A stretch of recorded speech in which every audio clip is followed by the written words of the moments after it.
Hey folks, Steve here with another Axis Empires Barbarossa scenario video for you today. We're going to be doing turn 3. We've managed to get through turn 2. A couple of quick comments. I had made a statement in the previous video that the Soviets maybe could have used their interceptor in the Baltic. That's not really true. I got it mixed up with the Air Force, so it's not that an Air Force can contest a convoy itself, but what can happen is you can use an Air Force to make a port a closed port, um, and kind of negate its ability to be used. But the interceptor Soviet unit is not actually a full Air Force, so it couldn't do even that. And even if it was, there may be enough ports in the Baltic that we could still probably expect to get the needed units somewhere.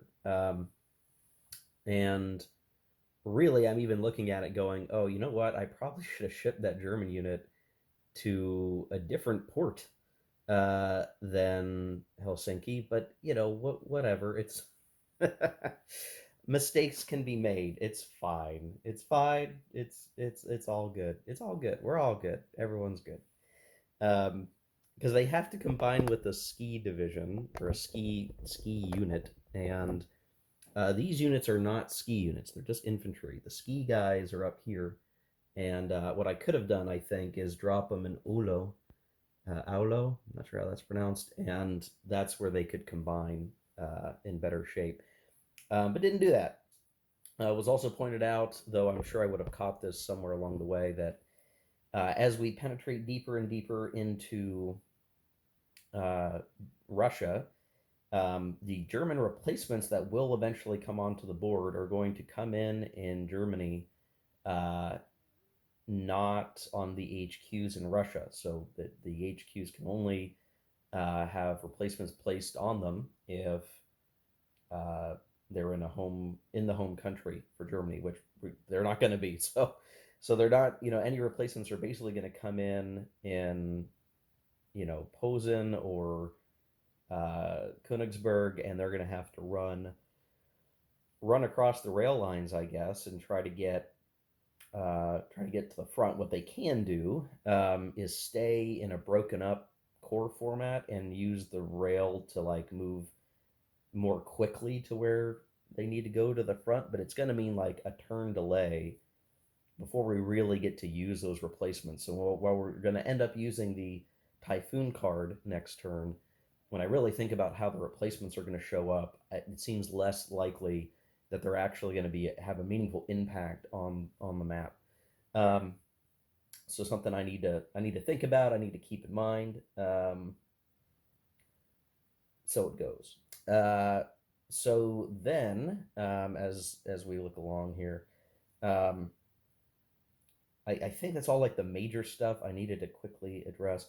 On the turn track, there is some notation for potential weather effects in the desert region, but we're not using or playing in the desert region, so we don't need to worry about weather until the last turn of the scenario. And then I was kind of looking ahead at how we're going to achieve victory. I will point out for this relocate war industries card, this will be the Soviet card uh, next turn. If you look at the replacement segment, so they're not going to get new replacements every turn for the last 2 turns. They get one big bulk dump of replacements, and that is, yes, not a typo as far as I can tell. And this makes sense, right? This is historical. We're going to get an armor step, and we're going to get 21 infantry steps. We might not even have enough steps in the Russian force pool at that point to put 21 steps, but I think the idea is they get so many steps, like they empty their force pool to get units onto the map. Their limitation is going to be the 3 units per hex stacking limit, so they can go into Kharkov, they can go into Rostov, probably going to have to put some in Voronezh, Tula, Kalinin, Yaroslav, maybe Gorky. Who knows, right? I mean, we're just gonna, it's gonna be like packing the map full of steps. And really, the Germans have this turn and their next player turn to really get what they need for victory, essentially, because once those 21 steps come on, it's going to be a lot tougher for the Germans to crack. I mean, there's still a strength advantage to the Germans, but it's going to get harder and harder. So while it's like, oh yeah, we're just stumping on the Russians, well, as it goes, right, and probably any strategic game like this, the Germans are going to get so far, it's going to feel really good. Hey, we're doing great, and it's just going to be, hey, all these mass of troops just make it becomes a sponge. It's hard to really rip through it. It just sort of absorbs the punch, and more Soviet troops appear and appear and appear. So I think that's all like the logistical stuff I wanted to try to cover here, and talk through. Nothing super crazy, just wanting to cover those things. I think we're in good shape for that. Um, and so yeah, we're gonna get started from here. I had mentioned in the previous video, like this is gonna be a swifter turn, like the last one. We don't have the seasonal phase, so it's really about support marker placement. The Germans do have. Let me double check this. I believe that's four. Make sure I didn't screw something up. I think I have four Air Force markers. I think if that's right, I think that's right. I don't think I screwed up. Um, I think this is all accurate. They have like four Air Force markers. The Soviets have a interceptor, and we are also going to have our three blitz markers. Our last turn of having three blitz markers from the Operation Barbarossa card. So I'm gonna have to think, carefully about how we are gonna want to go. I think the main thing that we need to accomplish, these are like the must dos, is we do need to try to get in towards Leningrad, but we're gonna have to do like we have to clear Riga, and this is what somebody asked, like why I did this. Well, I can't just bypass because then these guys are gonna be able to stomp around in the backfield and maybe attack the HQ. We can't have that happen. So just by having like a holding city, a hero city or something, we're forcing the Germans to have uh, to address it before they have a clear line to get up to Leningrad. So we got to clear Riga. We can do that with a blitz marker, I think. Um, we may be able to get these guys set off to attack up here. Maybe we'll be able to do that, and then these guys have to take Smolensk. We have to clear the way to Moscow, and we have to get as far deep into Kiev as possible. I did make one mistake as the Soviets. I left this guy right here, and if we learned anything from our Polish exercise, if we smack this guy hard enough and he retreats, uh, I actually did very bad. This is super bad. I shouldn't have done this. Now that I'm looking at it again the next day, this guy can't get HQ support, so he will retreat, and he's going to take all these guys with him. So I have basically inadvertently handed Kiev to the Germans by setting up that way, which was foolish on my part. I don't think I can salvage the situation now. I guess maybe I could say like, hey, no, I didn't actually want to do that. But wait, this is the training scenario, so we're gonna play it. We'll see what happens. So yeah, so for the Germans right now, the main thing is placement of the Air Force markers and the Blitz markers. The Soviets are going to be able to contest just one of those Air Force markers, so very reasonably, the Germans can do whatever they really want. But the main objectives are for at least the initial phase here, hitting here, here, here, here, and if maybe we can push on Dnipropetrovsk to get more pressure on the river Dnieper to get to Rostov. We're gonna have to start looking at where we're gonna pick up our victory cities. We got to get Kiev. That's an obvious one, and we're gonna have to find one other one to get, and it'll be I guess a competition for the Germans to figure out which army group can get to a third one. We also have Sevastopol as an option. We kind of have to like swing down this way and try to take out the fortress, but the garrison, whatever. But that could be tough. So a lot of things up in the air. I actually, having thought through the way these next couple of turns could go, I actually think it might be very hard for the Germans to win here. just because they're going to start to run out of gas somewhere along the way here. They're going to stop having blitz markers, which is going to remove a lot of their oomph to be able to do two combats. They'll get a little bit. They'll get one blitz marker for the last two turns of the game, but that might not be enough to get them where they need to be. So it's really important we get our German units next to objective hexes so that we at least have regular combats to try to use to get into the cities of importance. And no matter what, because Soviets go last in the whole turn, the Soviets will have an opportunity to try to do things like counterattacks to force the Germans out of a city or out of a place to shift the game at the last second. So yeah, it's actually, it's probably a pretty well balanced scenario as I'm looking at it. Like, okay, the Germans are strong. They're going to just right as they're getting to the point where they could achieve victory, things suddenly become really, really hard, and it's going to be balanced on those knife edges. If any particular sector manages to falter and the Germans can take it, they can win. If they don't, if none of them falter, then the Soviets win. So that's kind of where things go. So let me start get it. Let me get the support markers set up. There's not going to be much, I don't think, in the way of combination or reorganization at the moment. So we'll probably skip over some of that, but I'll show that before we get to the real operational movement stuff. Okay, here's where the support marker placement is working out. What I have tried to do is kind of put the Soviet player in a bind because they only have their one interceptor. So they can try to stop us somewhere, but they have kind of limited ability to really do it. So I put the blitz marker here. This should take care of everything around Kiev for the moment. And the Air Force here, meaning if we attack this guy, he can't retreat here. I'm assuming I'm going to have his ox in these three hexes, which will mean he can't retreat this way. So that's certainly an incentive for the Soviet player to try to intercept there. I've also put one here so that he can't retreat this way.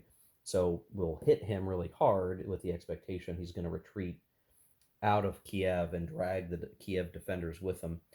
Sort of the trick we learned in the Poland scenario, right? So pretty good reason to try to intercept one of these. Here we have a blitz marker here such that we should be in range to support an attack on this guy as well as the attacks around here, and we've put one Air Force here just to try to limit the ability for these guys to retreat immediately into Moscow. There's not really, like, I thought about, like, oh, do you do this? Well, they just retreat this way. It's not really affecting anything. There's not a whole lot to do there. I guess I could maybe think of a better place to put that Air Force, but I want the column shifts on these guys, so I'll put it there. And then we have our last Air Force blocking the retreat here. We're doing the blitz that would force a retreat, but this is mostly, the blitz markers here to make sure we get the attack opportunities. That's kind of the main thing. We do have some armor here with the intention that that's going to help, try to attack and push through. But this blitz marker, if we didn't put the Air Force here, it would allow us to force retreats out of the city, basically. But all that's going to do is it's going to put defenders closer to Leningrad, which might make it easier for them to get into Leningrad and help defend it. And I don't want that. So I think we have to do a reduction operation. So the Air Force will block the retreat. We have a Zox here that will block retreat. We just need to reduce these guys and then continue onward to get in closer to Leningrad. We're probably going to send these guys up over, try to eliminate that stack, and then get adjacent to Leningrad if we can. If we can get good die results, that's really the main thing we're going to be concerned with. And yeah, so that's really the primary focus of this. So you can see again the objectives really being clear Riga, get further down on our approach to Leningrad, maybe actually get an attack on Leningrad if we're fortunate enough to clear through that defender in the forests. And then obviously take Smolensk if we can, begin the siege of Kiev and pressure there. Everything else, is a bit more up in the air. But that's what we need to try to do. That's the objective. We'll see how it goes with that. Um, if I look at the organization segment, I don't think there's a whole lot to do other than like, there's how do I get this? There we go. We can uplift some of our Hungarians. Um, I don't see any other obvious ones. Let me double check. Oh, well, we can flip this armor to a full strength armor, so that's, I guess, worthwhile to do here. And then I want to say everything else is as good as it's going to get. Yeah, that should be it. So reorg segment, very, very simple. I don't know that I need to do any breakdowns at the moment, so we're not going to worry too much about that. So that should leave us to do operational movement. So I guess I'll take care of that. I'll show the end result of the operational movement, and then we'll start doing our combats and run through pretty quickly here. I got to start to, I would like to get 2 turns into this video if I can. So I'm going to start to move as quickly through things as I can. I may skip a lot of showing what the Soviets do on their turn, because a lot of it's going to be either retreating or piling units and just figuring out how to defend. So should abbreviate things a bit. Okay, well, I actually lied a little bit. I did do some breakdowns after realizing that I can make this situation what I want it to be as the Germans a bit better by breaking off a step from a unit or two.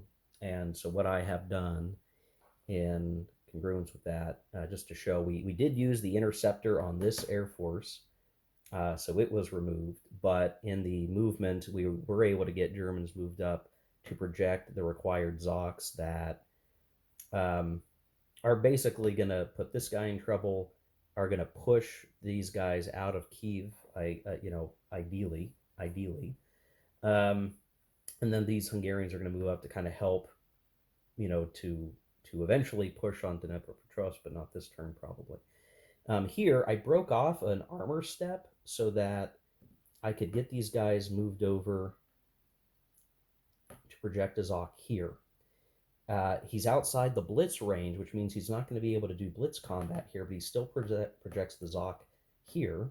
We have the Air Force here, which means we're going to concentrate attacks here and force them to get knocked out of Smolensk.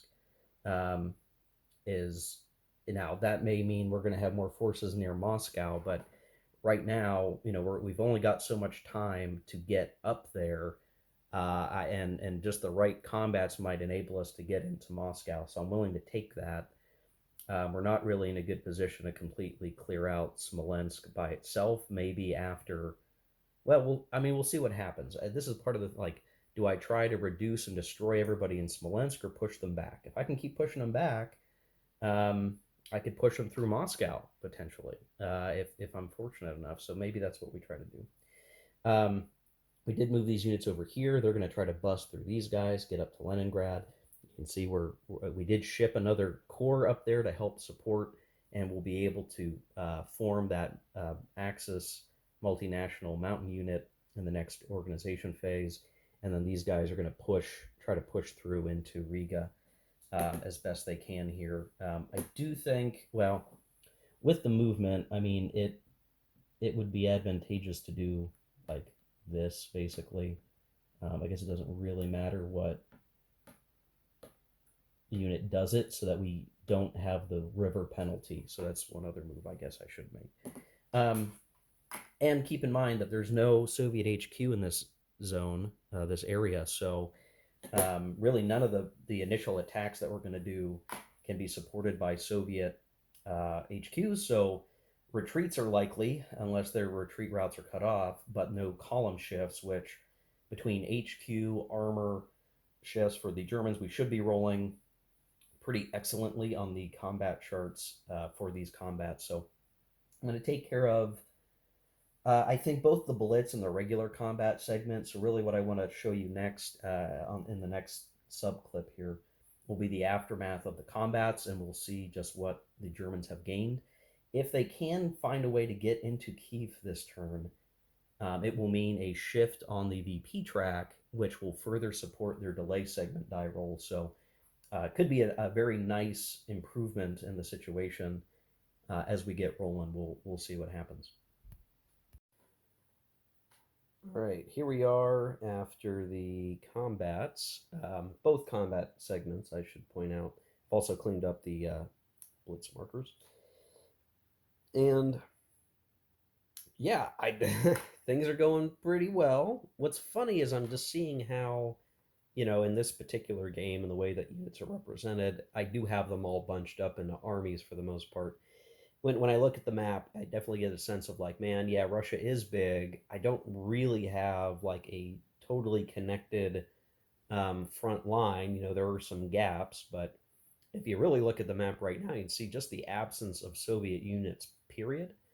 And critically, I could not find any restriction on reserve movement, like moving into enemy territory. You can still do it. You don't get like rail bonus or anything, but um, when I look at the situation, it has really allowed us to grab Kharkiv uh, basically undefended before the Soviets can add any reinforcements, which really puts. Well, I mean, let's talk about the situation. We've taken our second victory hex, which now increases the German victory counting situation up a level. So we're now at 2 victory points, which will affect our capture um,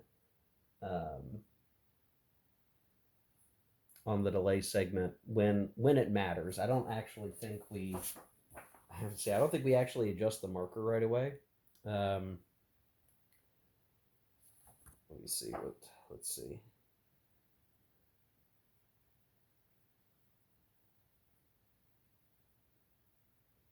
Yeah, I don't think we would do that until the beginning of the next season, so we don't get the benefit of having Kiev directly right this second. But we still control 2 victory strategic hexes, whatever you want to look at it. So we only need one more, and hold it for 2 turns to be the victors as the Axis. We are right next to Leningrad, so we got 2 units up there in the operational or via exploitation movement and stuff. But the potential attack against the fortress here, we were going to be dealing with 2 shifts to the left, and I just didn't have enough power in there to really do an attack that was going to do enough damage to take the hex. So I decided to hold off. We did clear Riga, and now much of Army Group North is working its way up to prepare an assault on Leningrad next turn. So the Soviets are going to have to put some of their replacements in Leningrad or pull back some of the units in Finland.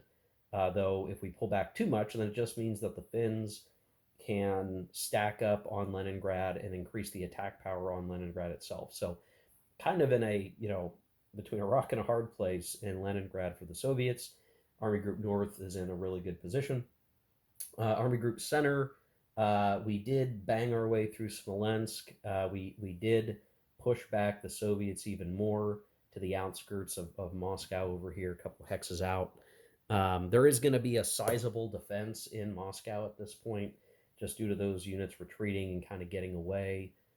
These guys can maybe try to get out of the jaws of danger because I mean they are in supply, but they're kind of out in the middle here. So those guys could move back and get into Tula or help defend Moscow if they can run over there fast enough. Or maybe do some specific counterattacks somewhere. I don't know if that's going to do any good, but it could slow down the Germans. So really, I feel Army Group Center is probably in the toughest position because they just don't have a huge amount of strength to do with the things that they need to do. But the important thing is, yes, Army Group South has taken Kiev, and we can send some of these guys up north to help. Certainly, if Army Group Center needs it. So kind of doing an inverse where some of Army Group Center went south, we could have some of Army Group South go north into Army Group Center's sector. We do have some armies that an army with a little corps, we did via reserve movement, with no enemy Zocs, we just moved right in here, which puts Rostov 1, 2, 3, 4 movement points away. This armor unit could do it. Rostov is currently empty. Of course, the Soviet turn is coming up now, and the Soviets are definitely going to put defenses in Rostov. We may even just pull out of Dnipropetrovsk entirely to try to create some defensive line somewhere over here to protect Sevastopol and Rostov. But it's like we vacate and focus on Rostov. Well, maybe these guys swing around and get into Sevastopol. We only have so many reinforcements this next turn, so it's kind of like our last batch. I guess it's a decision point. It's our last batch of replacements to kind of hold the line against an Axis victory. The Axis is coming up on its last like real good turn of its own to try to smash into one of these victory hexes, and then it's going to be the grind against the massive Soviet reinforcements that'll come in towards the end of the next turn, at the end of uh, or well, I guess it's not the end, but it's on the second at the beginning of the second half of next turn. The Soviets get a crap load of reinforcements, and so the game position of where folks are at and what they're capable of achieving will be pretty important. So it for all the ground gained by the Axis, it's still a tight game. Um, so we're going to switch over to the Soviets. I'm going to play through a lot of that Soviet side of this turn and just see where we get to. I don't know that we'll see any good Soviet counterattacks. I just don't know that we have enough oomph to really do that. But who knows? I mean, we could see something happen there. It's not outside the realm of possibility. So yeah, we'll do that next, and we'll show the aftermath. If you see this right now, right, like this deep into the video, what do you think of this progress? Right, we're getting to what will be like mid-August by the end of the Soviet term, and I think this is pretty good. I mean, we're threatening Rostov, we're threatening Leningrad, we're threatening Moscow. All things are kind of coming up well for the Axis so far. We've taken a step or two of losses, but they're all kind of acceptable losses for the ground that we've made. Garrisoning the cities behind us, it will get trickier and trickier, but we're kind of as far as we really need to go for this particular campaign, this scenario. So, yeah. All right, let me take care of the Soviet stuff.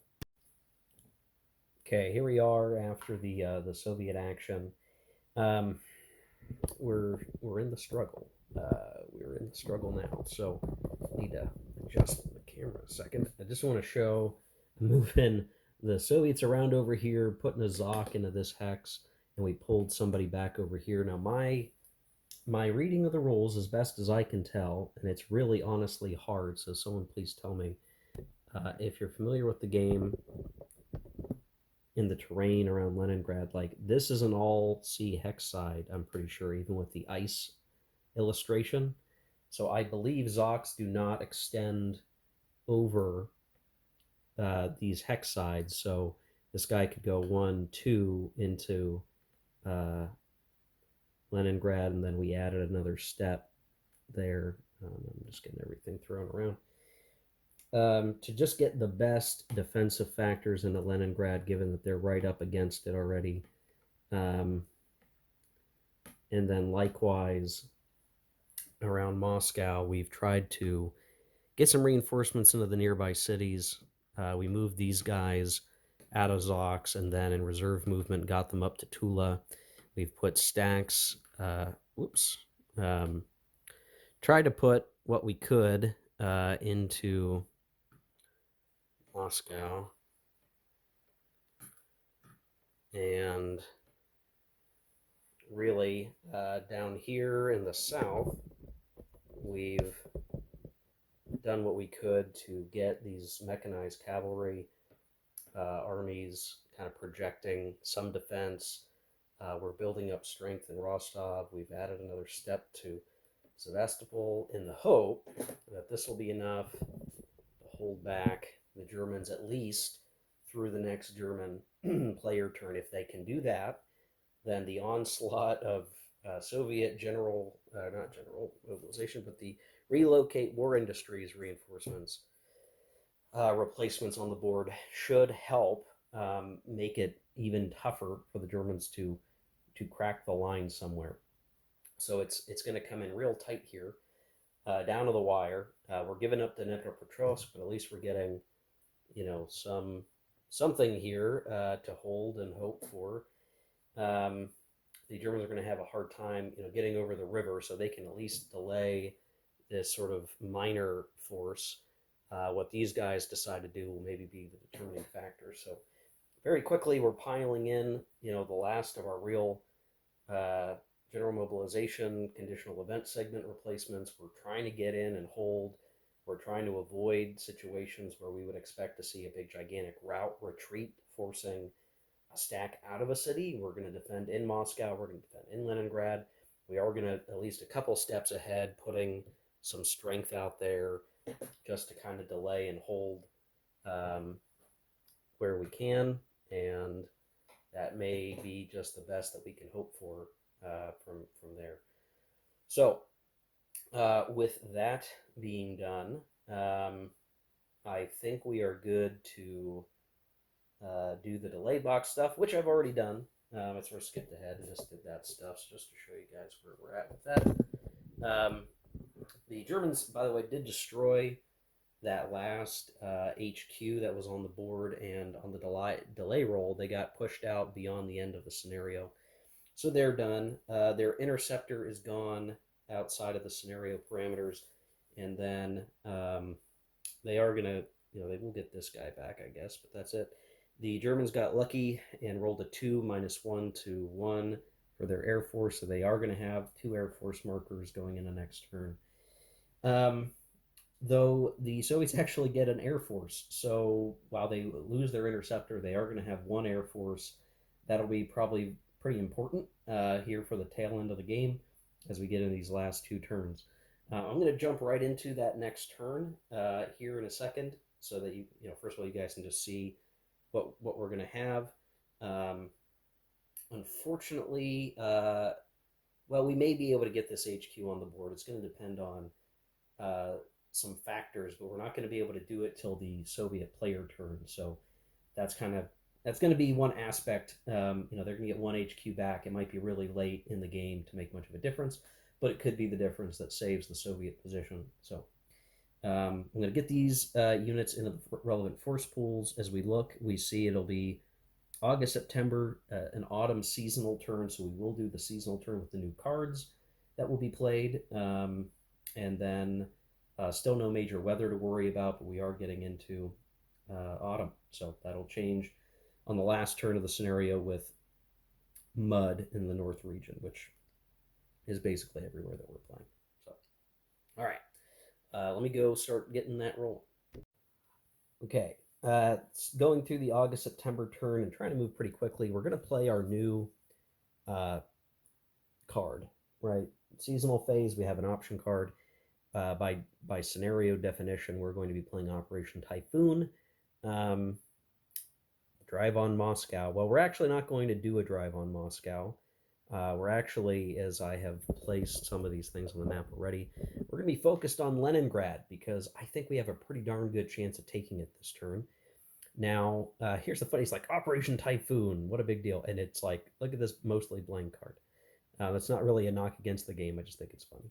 So we get an armor step, 6 infantry steps, and we're going to get 1 blitz marker while this card is in effect for the last 2 turns of the scenario. I've already placed these guys on the map, so these were garrisons, but they came in here, here, and here. They've got a ways to go to get to the front, and even moving by rail most of the time, we're going to, at best, really move like 9 to 12 for the armor, maybe hexes. So that'll get them kind of just up to where the front lines will be by the end of this player action. So really, their effect as replacements won't be felt until next turn. And so that's it. What's on the map for the Germans right now is all that's going to be there. These steps are going to try to rush forward and replace losses that have been taken in the effort so far, and really that's kind of it. In terms of the placement, so we had 2 Air Force markers. What I did, and this is just one of those things. I'm playing solitaire. There's only so much I can do. Played an Air Force over Leningrad. Um, that was blocked. Well, and I guess I don't even need to put it on Leningrad. I mean, I could put it right here, and the effect is the same. Um, but it was um, well, actually, maybe I do. Maybe I do that. So then we'll get the bonus of combat. These guys can't retreat over here. They have to retreat up there, and retreating up there will just put them under more pressure from uh, the Finns and maybe put them out of supply. So maybe that's the right move. I don't know. But when we went to place one Air Force, because we had two, the Soviets blocked and contested with their own Air Force. That sent both of them to the delay box, and then we simply played the second Air Force marker right in the same place. So everywhere else is going to go without air support. We're putting our Blitz on Leningrad to ensure that we can actually execute the attack and do the attack well with a blitz with HQ support, all of that to overcome the Soviets and hopefully force a retreat out of the city, take the city. That's our third strategic hex. Then we just need to hold it and really maintain pressure on the Soviets to outlast them for the scenario, and we win the scenario. So that's the thinking. I do think I've generally not played as well as the Soviets, so it kind of makes sense that this could very well be a German victory. I do think my defensive maneuvering left some pretty bad situations that were allowed to be exploited. Lessons learned, certainly, but that's where we're headed. So I did the support marker placement, and now we're going to be getting into. And I should point out, I did remove the other Air Force markers that were on last turn with the return to base. They're in the delay box because of the delay stripes. So we're going to get into operational movement. I'm going to do that next. There's not going to be a whole lot to show other than these guys moving east, these guys kind of maneuvering into the next stage of the fight, getting these guys maybe put into some kind of line against Moscow, and then this moving in for the kill shot on Leningrad is probably what's going to occur here. So um, oh, I didn't do. Yeah, I guess I have the organization segment next. There won't be a whole lot to do there, other than we are going to get that finish or that mountain axis unit. That's kind of one good benefit. So I do have to do the organization segment first. I'm going to leave these guys in core form because I want them to move fast to the front. If I were to make them big units, they'd be too slow. So they're going to run forward in a single step format, and we'll go from there. So let me do the organization segment. We'll do some movement. I'll show the precursor to the combats. We'll run through those, and we could be seeing some pretty important events come up here for the scenario. Okay, here we are after operational movements. You can see the replacements moving up. We've sort of come into this honestly a bit dicey situation outside Moscow, which maybe wouldn't be ideal under many circumstances, but I think it's going to be fine for this turn, at least, because we're going to try to take Moscow in the regular combat. We're going to push maybe around here. I do wonder if maybe I should try to have one of these guys move a bit further. Well, this was as far as they could go. Anyway, pushing through here, we're going to destroy this defensive line, ideally, if we can. We may have limited success with that, but we're going to continue to apply pressure towards Rostov. Again, it's like, I would expect, I don't know, different way of looking at this in terms of like the way the formations were operating on the front lines at the time. I'm not going to worry too much about it. Critical one, though, being up here again, we've got it set up. We did not advance. It's going to be kind of hard to see. I didn't move these guys up because if I did, their Zocs would block the retreat of these guys in Leningrad. We want to let them retreat. We want to force them out of the city because we've got the blitz marker on it. So that we're we're going to deal some damage probably to the stack in Leningrad, but the point is to push them out of Leningrad. So we're going to try to do that. We did get our Mountaineer unit up there. Really, they're there to fight the Russians once they retreat out of Leningrad and kind of help swallow those guys up and finish them off. We've got units in place. We've got the HQ in place. We've got the Blitz marker. We got the Air Force. Kind of all things are arrayed for the combats, and we'll see what we can get. We only get the one blitz marker, so this is sort of the operational momentum is certainly slowing down quite a bit here. We're going to need this last oomph to get us over the top, and then we'll just continue the fighting around Moscow and in Donbass to last through the last couple bits of these turns, and that's kind of where what we need to hope for, and that's what we're going to get. I should also point out that once the Soviets are in their turns, they don't get any blitz markers. So their new card that they're going to play at their turn, no blitz markers. So whatever they do is going to have to be very deliberate. Their counterattacks very deliberate, focused attacks. They only get the one combat segment to make use of. And at this rate, like I don't think we're going to see like Minsk or Kiev retaken by the Soviets if they push really hard. I don't see them being able to do it.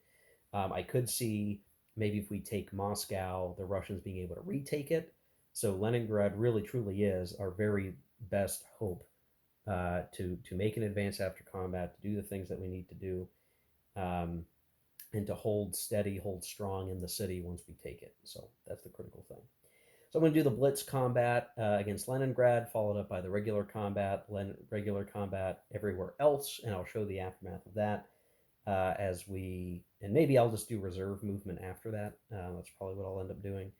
Um, do the reserve movement to get us in clearer shape for the end game and the switch over to the Soviet side. Okay, here we are after the combats, after reserve movement. You can see um, we're in pretty good shape as the Germans. We took Leningrad. Now, I'm going to point something out um, that I got wrong. It ended up still not mattering because I rolled well enough for it. But here's the deal. In Leningrad was this fortress unit.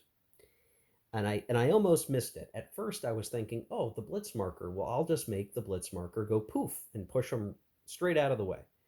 Um, but no, if you read the rules about retreating, um, a unit with zero movement, the whole force can't retreat. So this is actually, while it's kind of hard, you got to go find the specific statement. So long as this unit was in Leningrad, and this would be the last unit you'd want to eliminate steps from, the units can't retreat. So they're going to take the bloody losses. So we couldn't push them out of Leningrad. We were going to have to attrit them down. And the tricky part of this is that, let's say I failed to take the hex. Well, this is where the Soviets would be putting their replacements, right? They would put more replacements in Leningrad. They would, because it's a city that is able to have replacements placed in it. And so if we couldn't attrit the whole force away in combat by forcing losses, if the garrison remained and they held the city, they would refill the steps there, and we would have to try again. So it was still good that I placed the blitz marker because we needed the blitz marker to have two combat rounds, both of which I rolled very well and managed to attrit away their last steps, allowing us to enter Leningrad proper, meaning we've taken Leningrad. We are going to have the three strategic hexes held. If we can hold them by the end of the scenario, I guess is the significant thing that matters here. What's also important is I did, having understood that better, I did move these guys forward, so these guys have supply problems and aren't going to be able to move in the operational phase because the 1-2 hexes doesn't get them to a rail line that takes them to a home city. So that's a problem for them. Now, the Russians still have this city here that they're going to be able to put reinforcements in, but they may not have enough strength to try to take Leningrad back. I think we have too much force there, too much strength, and our HQ. I think we've kind of sealed the deal for victory here. An attempt on Moscow took a step out, but unfortunately, Moscow has a fortress in here. I don't expect there to be a way to crack in here, and we're going to start to pressure the sides over here. We did move some units up to help protect the HQ, just to help protect things in general. So even as the Soviets contemplate a counterattack around Moscow, we're in pretty solid shape. And then in the south here, we took a EX result on this guy. So the Romanians hurt themselves a little bit, but we're reducing this guy. He's surrounded. We have some steps on Rostov that we'll certainly want to make use of. So we got a good combat die roll with an exploitation movement, um, but these guys are pretty full up. I don't think we have in the force pool a fortress for Rostov, but even so, these guys have an increasing amount of strength here that it's going to be hard to bust. But I don't think we need to. I think we've just won the scenario as the Germans here. Now I'm going to still play through the Soviets, so we'll play through the turn, right? So if I just went immediately to the Soviet turn, they're going to have their card play. This number in the upper right really matters for when you're playing the combined game because there's a certain limitation on powerful cards that Russia can play in a given turn. So we don't really need to worry about that number. Option cards, so we'd be getting rid of some cards. We do get three HQ in the delay box, which, I mean, at this point, unless we got really lucky, we're probably not going to see those HQs come out. But who knows? We'll see. And then we'll have our replacement segment where we're going to place a bunch of these steps, right? We're going to do that. We'd also have political events. I guess I could go look at that and try to figure out like what would actually occur if they're even in the scenario here.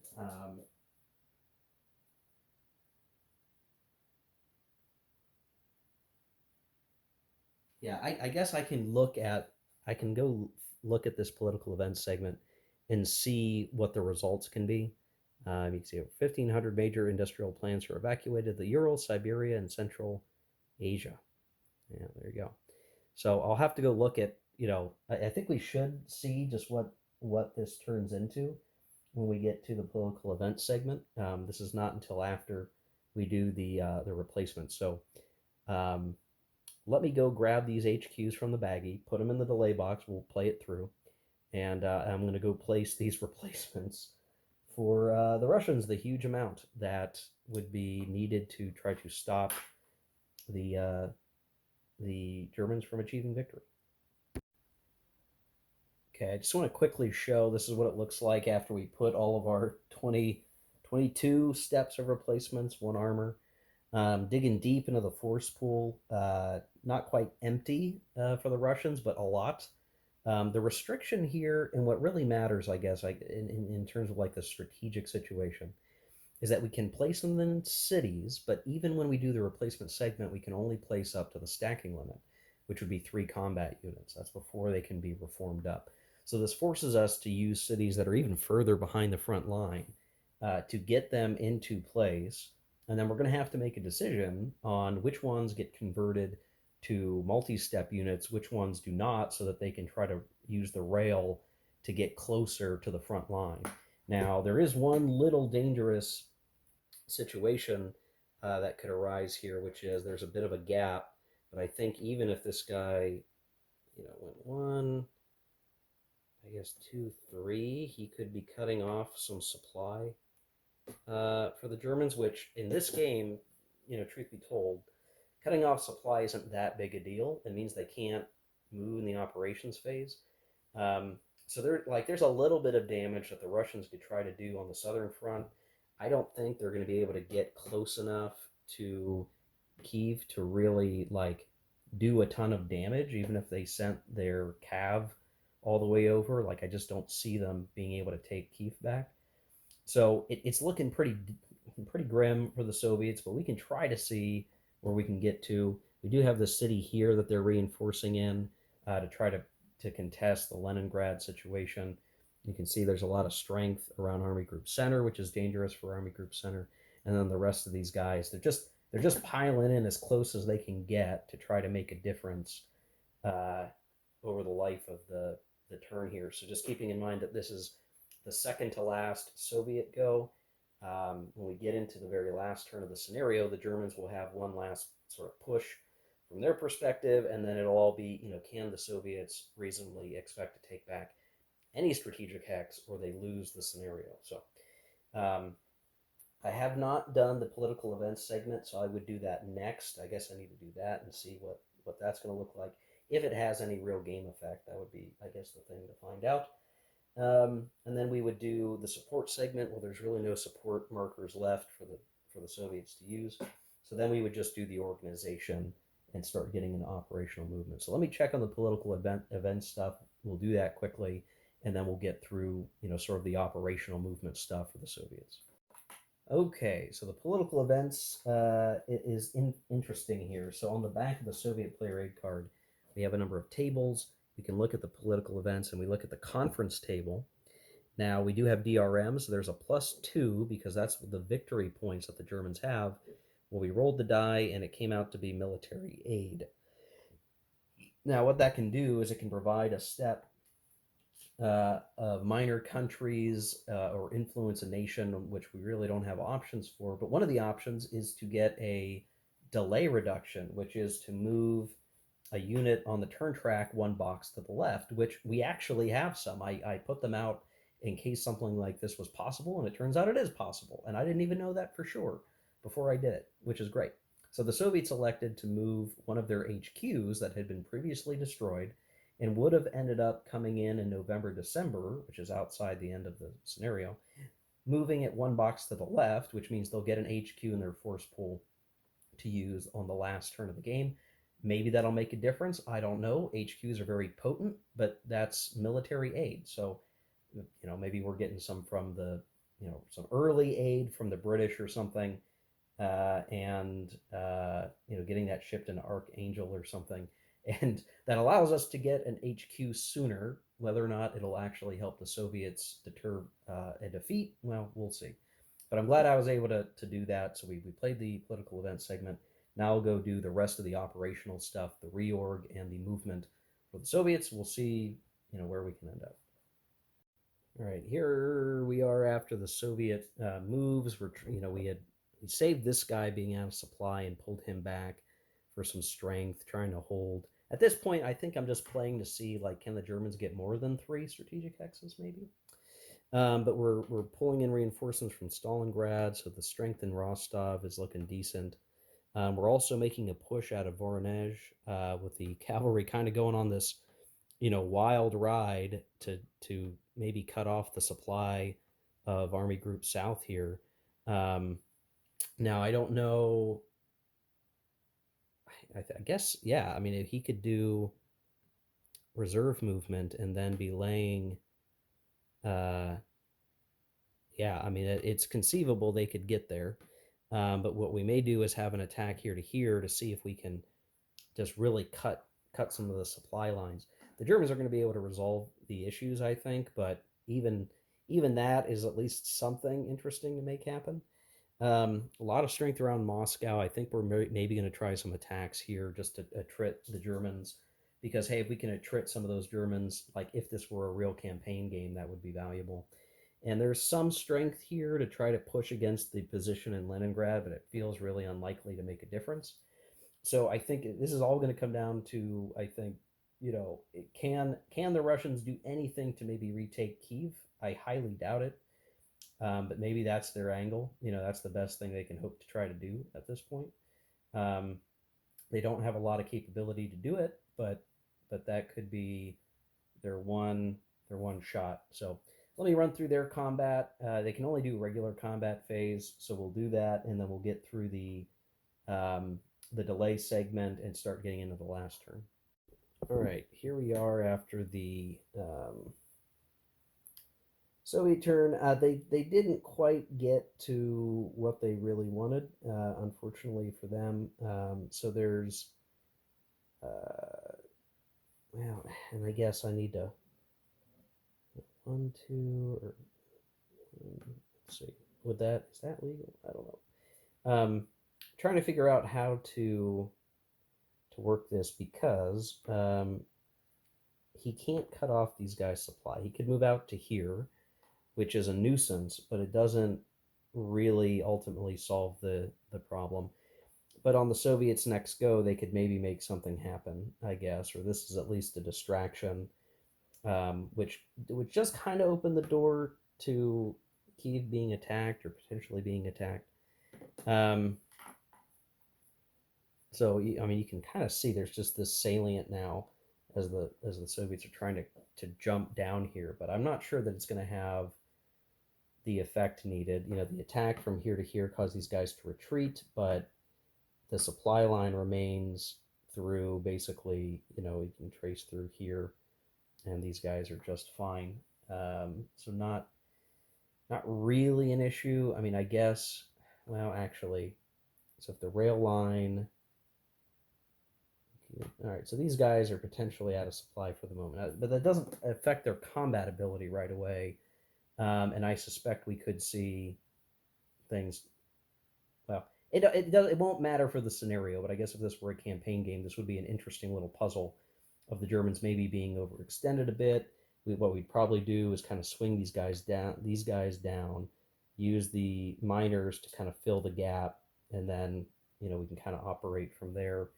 But everything around Moscow is looking real tough. So getting into Leningrad was probably one of the more important things that we did. The Soviets just don't have the capability to attack there. For the delay segment and processing that, I already took care of it. The Germans are going to get most of their air force back next turn. The Soviets are going to get some more. They're going to get one HQ back, some more men. They're not going to have much to put on the board though at that point. So much of this is just really the Air Force coming back for the Germans with no ability for the Soviet air to contest it will mean that they'll probably deploy the Air Force broadly across the front to protect their gains, and that will be a solid victory. So here's what I'm going to do, guys. This video is kind of about the stopping point, but there's only one turn left.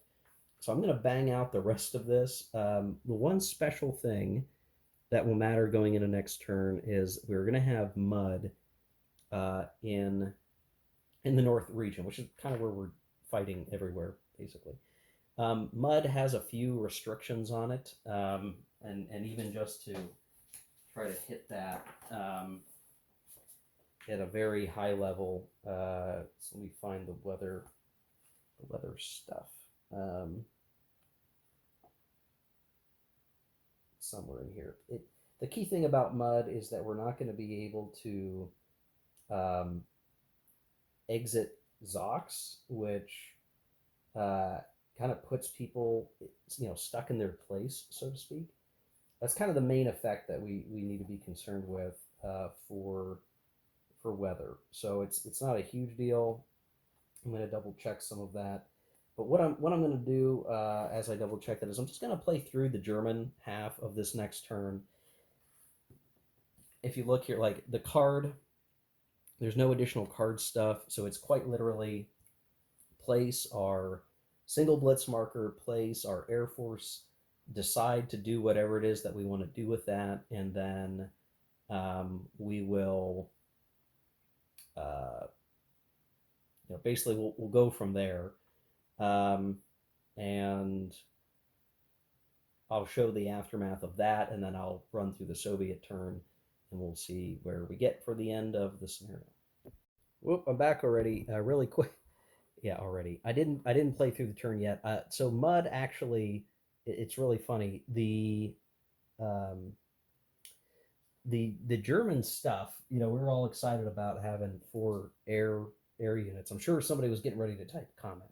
Well, I got you again. You can't place an air unit in a hex affected by mud. So, despite having 4 air forces ready to use on the map, um, we can't. And the blitz marker, the one blitz marker we get, I'm not sure there's any point in um, using it because the blitz marker doesn't give us any benefits in mud either. I don't think. Um,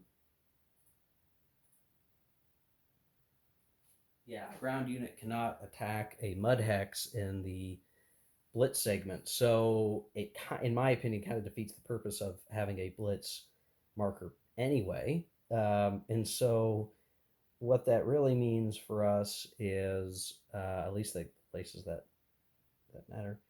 I mean, I guess we could place a blitz marker, and that would mean that these guys have to retreat. So we could do that, I guess. Um, it's just that we don't get the blitz segment. So it's kind of these weird relationships between the markers. Like, okay, well, I'm placing that marker. We don't get to use the combat segment, but it at least means we still get the benefits of the blitz marker as it relates to retreat, I think. But then there's another part of this, which is, mud gives a shift to the left to the defender. So that's already a bit tough for us to deal with. Um, and then weather effects do tend to reduce DR results. So a DR3 becomes a DR2 and so on. And so we're probably not gonna. I mean, this is all exactly probably how it should be, right? With mud, mud's gonna make it really hard to do much of anything. So what we're gonna have to do is kind of make some scramble moves to get where we want to be. I think it doesn't mud doesn't appear to affect like regular movement, operational movement, as best as I can tell. So as long as we've got somebody that's not in a Zoc, and I'm thinking this guy, we may have to pull this guy back to help make sure that the Russians can't get into Kiev, and I'm okay doing that if I have to. So interesting twist to things. I could definitely see where like if we were desperate for a third victory hex, how hard it would be. Because now we've got mud. Now we can't use our air. Our blitz is kind of negated for many purposes, and we'd be cracking our heads against the fortresses if I hadn't rolled well enough. So I could definitely see, like, oh man, like you really only have those first 3 turns to really get where you want to be, um, and everything else is kind of on top of that.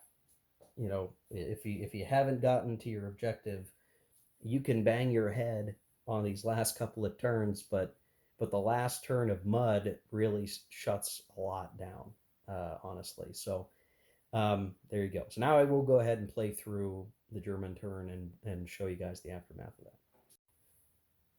Okay, here we are after the last German player turn.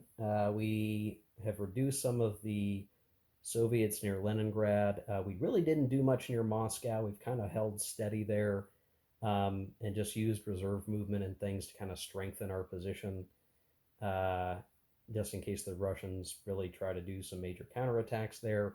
So holding something of a line. We've also moved units around where we attacked here. We attrited these guys in Kharkiv. We've also kind of moved things around such that we're in okay shape here. The mud's going to keep people from moving around a whole lot. We did get a successful retreat result over here that pushed them out of Mariupol, which opened up the supply line, and we had also had an attack here, which did take Rostov, amusingly enough, with that blitz marker. The mud shifts to the left definitely did affect things, but we had decent die rolls for the most part. Though up here in my attack, I didn't roll super great, and we actually have our first Panzer army in the delay box, which is fun. Not that it really matters, but this is it was a risky roll just to try the way that I did it, and I figured, well, if I lose a Panzer army, what do I care? I'm pretty sure this is a victory no matter what, and it very likely is going to be just that. Um, yeah. So that's it for the German turn. We're going to flip it right back over to the Soviets. We are going to play the political event segment where we have conference. This is still with a +2. This time I rolled a 2, so 2 plus 2 is 4. Let me get to the right chart. Would be conflicting plans, no result. So no special support for the Russians out of the conference, unfortunately. So we would just go straight into, let's see, the support markers segment. Well, there's not much there. Then it's a question of reorganization, which I think in a few places, like let me look around, I um, could make some adjustments here to try to make something happen. I mean, there's really not much to do at this point. Maybe for fun, we could swap these guys out and get that HQ back in play. Right? There's no real response capability from the Russians, so this is just like go for broke. What can you do? I don't think we can stop the German victory at this point. But if we were trying to do operational movement, Maybe we could try to get this guy moved in because he wasn't in a Zoc. Maybe you try a really poor attack on the HQ at 1 to 3 odds. What's that look like? Oh, nope. These guys take a step loss and would have to retreat or take another step loss, which, okay, this we would do that. That's a failure. Maybe these guys would all attack here. So this would be 6, 8 to 12 with a shift minus other shifts. I mean, not enough to come anywhere close to removing these guys from play. These guys could try a very poor. Uh, well, no, they couldn't because 3 to 6. Now it'd be 1 to 3. What kind of result do you think they're going to get? Yeah, they would have to retreat, take a step loss. Um, Everywhere else, it's really hard to figure out like what can you even do. 1 to 2 here. I mean, just rolling. We got a 6, so these guys are in trouble. You do a big attack maybe right here, and you try to do 6, 8, 9, 12. Oops. 2 to 1. It would work out to be 1 to 1. I think. I mean, I'm just doing this really fast, guys, because I mean, who cares? At this point, we know who's going to win. What they get? They got a 6. Okay, so these guys would attrit a bit, and yeah, there's just not much to cover here, guys. I think that's it. I think that's it. That's a German victory for the scenario. How well this would go in a regular game, well, that would probably come down to the cards played for the season after this. I definitely think, if this were a regular game, the Germans certainly have enough oomph to probably collapse the northern front pretty darn well. So having the Finns kind of, push across Lake Ladoga somehow, or make a concerted push through here, maybe start to wrap around Moscow from the north, open the way up to Archangel. Uh, Moscow would probably remain a tough nut for a while. I think we would have the preponderance of force to eventually get into Sevastopol, though the fortress would be a challenge. We've taken Rostov, so pushing out of Rostov, we might need to take some time to bring some of these other forces forward, but we could, very very likely be pushing out of Rostov, but just controlling Rostov itself is a big help. Um, so ultimately, we would have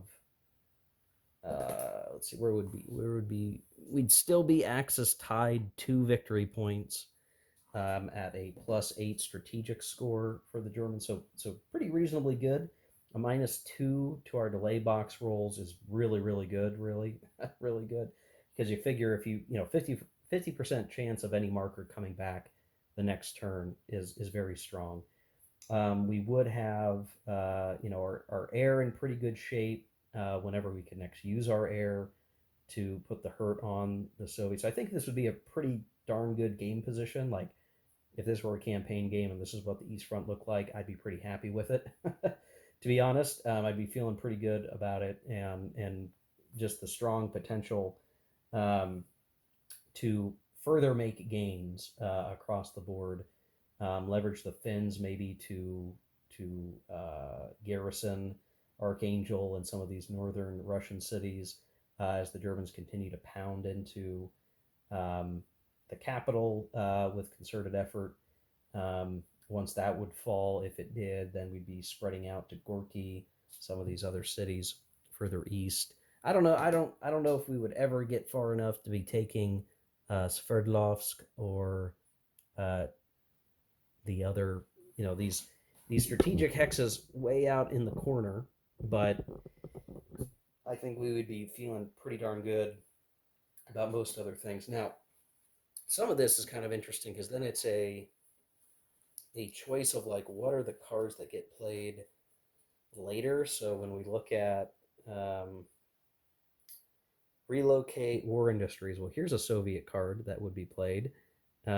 Siberian reserves released, and you can see we would get some additional stuff in the force pool. We'd get another crap ton of replacements. Alternatively, there's Great Patriotic War, which gives us looks like more armor, um, and then some other political events. Uh, what is that? That's 20, oh, 26, 26B, 27A, 27B. Makes me wonder where my 26A was. There it is. Stalin orders attacks. So, I mean, there's a lot of these other cards that would get played later that do provide a lot of really good um, replacements. So, like, this is the maybe where my odd opinion of the game starts to kick in, where it's like, well, okay, yeah, they did relocate the war industry, so there's no reason not to say that the Russians could still be mobilizing a lot of men and material and be fighting from way over here at a decent level. I do think where you would get stuck, and maybe this is where the game allows you to kind of meter out the uh, production of the enemy is. I'm reasonably confident, like if you don't have any place on the map to place reinforcements, or you've maxed out your remaining cities, well, then you have to put them in the Central Asia box. And I guess you can always have a big swarm of units come onto the from the Central Asian box, but um, I don't know. I don't know. It's like you're not allowed to push any farther than those from than the map right here. Like the axis can't go any further, and that's just one of those things. Like, okay, we can kind of use abstraction and say, the Germans could never really get their logistics that far out, and we could accept that. Um, that no matter what, the Russians would still have some industry capable of throwing those bodies against the Germans at the map edge. And I mean, I guess if you're fighting the East Front at the map edge, that is something. I've tried to figure out, you want to talk about automatic victory. You need to have 15 or more strategic score. And I was trying to figure out, like, okay, well, how do you get that? So you pick up four uh, from Holland, France, and Greece. What's the other one? There's another one. Holland, Paris, Greece. Oh, and Oslo. Assuming you go into Norway, so that's four. And then let's say you do conquer most of Russia, right? So you get um, 5, 6, 7, 8, 9, 10, 11, 12, 13, 14. So if you took all the Western usual areas, you get all of Russia, all the strategic hexes of Russia. You still need one more strategic hex to get automatic victory, and the next one to get would be Cairo, or maybe somehow Baghdad, not Cairo. I'm not sure how that would happen, but or maybe you get Tehran, and maybe there's some ways, like if you influence the Middle East miners to join you. I'm not sure if that's a way to do it, and you would flip, or you would gain control of Iraq or Persia via Axis diplomacy. That might give you a strategic hex or something, but then you've got to defend it from the Allies. So just to throw it out there for folks who are curious, like you can't Russia doesn't ever fall if you do a West first, game strategy for the campaign. Like Russia never really gives up. Um, but even if you totally have taken everything on the map for the Soviets, uh, at the end of the day, you still need one more strategic hex to win the game, and that means action in North Africa to take Egypt, or you've done something else to get Persia and Iraq on your side. I'm not sure how the card interplays may restrict you from doing that. So it's really hard to imagine the Axis ever getting an automatic victory. I'm not sure it will have ever happened. Maybe that's something to ask Thomas Prowl. Like, has that ever happened? Even now, it seems like having done very well, it would be incredibly difficult to get every strategic hex um, in Russia, and that's appropriate. I really like near impossible to achieve in real life, probably nearly impossible to achieve in this game. I think we had a really good showing of Barbarossa here, where we didn't get Moscow, but we're at the edge of we're out to Rostov on the Don. We're at the edges of Moscow, and we've taken Leningrad. We've heavily disrupted the Allied support through Murmansk. Archangel's probably not long for this role either. I would say, all things considered, the Axis would be very happy with this end result. So yeah, that's it, guys. That's the Barbarossa training scenario. I feel like I did learn a lot. So in terms of the quality of this scenario as a teaching mechanism, I mean, I think this game has a really good training course. I think this was a good scenario to learn and to get familiar with the way things work. The strength of the HQs and how you need to manage your supply and in advance and kind of understand the way your replacements are going to help your cause. All that kind of filtered in pretty well here. How to leverage the different assets at your disposal, the support markers, sort of the cup game of who's playing what and when. Overall, really, really uh, pretty good experience, I would say. I mean, I had a good time with this one.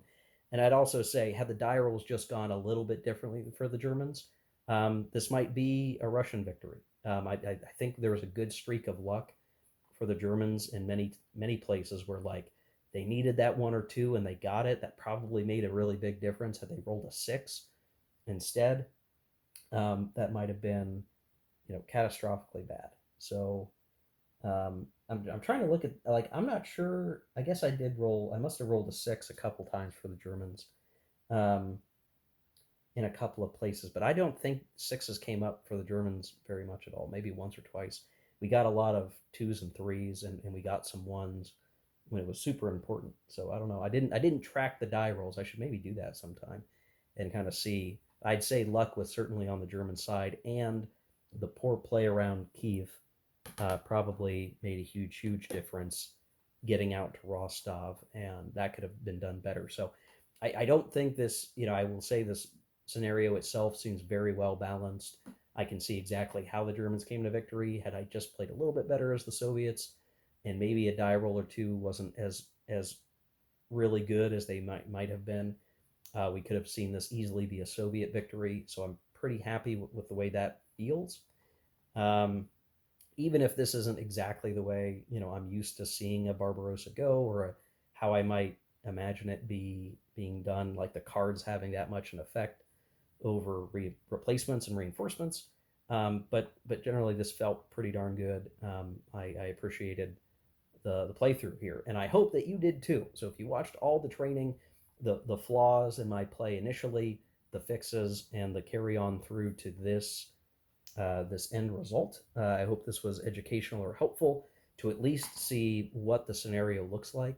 I think that is one of the tough things. Like if you go look for videos of folks trying to play this, you don't really get it's hard to get the full breadth of a scenario being played to the end. I think I've seen some Barbarossa playthroughs for this game that like folks didn't complete or they're still working on them. I don't know. So I'm glad at least to get a complete session report video series for this training scenario to you. Next up, we're going to do the France one, the invasion of France. That's the last training scenario for Krieg. I do think we're going to do that one. I'd like to see how that pans out and what additional mechanics the training scenario layers on for that. I suspect it's going to involve much more of the political roles. So I'm looking forward to that because that's still a part of the game that I feel very uncertain of, like the posture display. How does all that work? I think that's what we're going to get a sampling of for the next one. Though that scenario, obviously, the map's going to be much more constrained. I will say, by the way, that the tactics of the Poland scenario, the case white, where we were doing these very specific types of things to cause retreats the way that we were.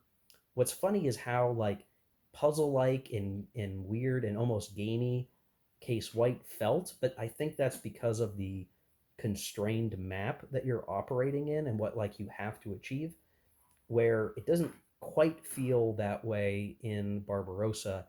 And I do think it has to do with the fact that there's a lot more space to work with. Your victory is more specific to certain hexes in a more spread out way. So the operations tend to matter a bit more. We did have cases where we had armies retreat through a city, but that was more, like I know how to better defend against that as the holes in case white, you really don't have any option because it really is a solitaire situation.